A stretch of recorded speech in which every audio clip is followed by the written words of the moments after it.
नमस्कार दोस्तों, मैं सुनीता राजेश्वर। अभी देवी माँ के विविध रूपों का गुणगान चैत्र नवरात्रि संपन्न हुई और इसी के बीच एक खबर एक साधु बाबा की। महिलाएं कैसे बेवकूफ़ बनती हैं, कैसे बेवकूफ़ बनाया जा सकता है और क्या महिलाओं के पास अपना कोई दूसरा टैलेंट नहीं होता, सिर्फ एक ही टैलेंट होता है।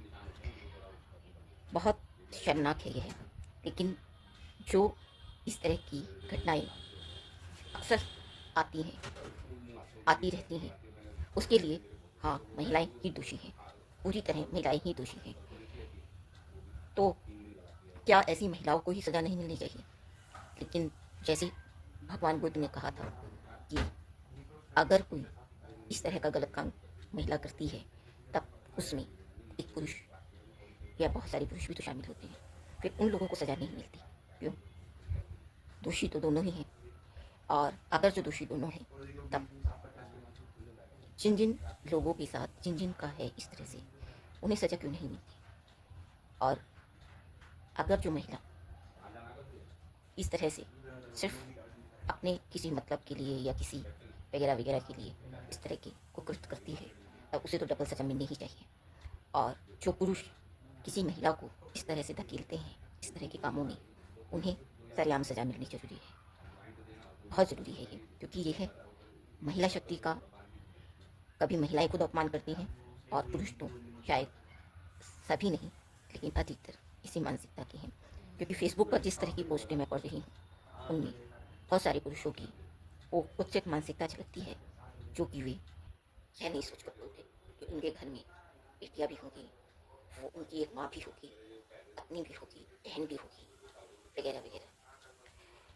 अगर वो इस तरह से सोच कर बोले तो शायद इस तरह की अश्लील अनर्गल भाषा फेसबुक पर या और भी कहीं इस्तेमाल ही ना कर पाए, क्योंकि वे खुद भी इसी तरह की मानसिकता के हैं, इसीलिए ऐसा कर पा रहे हैं। मैं बार बार कहती हूँ कि आप जो भाषा प्रयोग करते हैं, वह आपकी मानसिकता भी दर्शाती है, वह आपका चरित्र प्रमाण पत्र भी है। तो ये जो भी फेसबुक पर इस तरह का उटपटांग लिख रहे हैं, चलिए किसी महिला ने तो गलत किया है या किसी पुरुष ने भी गलत किया है, पर आप क्या कर रहे हैं? आप तो महापाप कर रहे हैं। अगर किसी महिला के प्रति आप इस तरह का फेसबुक पर या कहीं भी अश्लील भाषा परोस रहे हैं, तो और जो दूसरी आपकी बहन जैसी, माँ जैसी, बेटी जैसी कोई पढ़ रही होगी, कोई सुन रही होगी, तब उसका क्या? सोचा है कभी? सोचिएगा इस तरह से। अगर आप नारी शक्ति पर्व मनाते हैं, देवी शक्ति के विविध रूपों का गुणगान करते हैं, उनकी महत्ता समझते हैं, तब ऐसे कैसे कर सकते हैं? आप अगर जो सनातन धर्म की बात करते हैं, तो वहाँ तो दुश्मनों की भी अगर कोई माँ है, बहन है, बेटी है, उसको भी साथ पूरा सम्मान दिया जाता है। फिर आप इस तरह की भाषा कैसे बोल सकते हैं? कैसे लिख सकते हैं? क्यों लिख सकते हैं? क्योंकि आपकी मानसिकता यही है, क्योंकि आप भी उसी चरित्र के हैं, जिस चरित्र की ये ताकत है साधु बाबा की।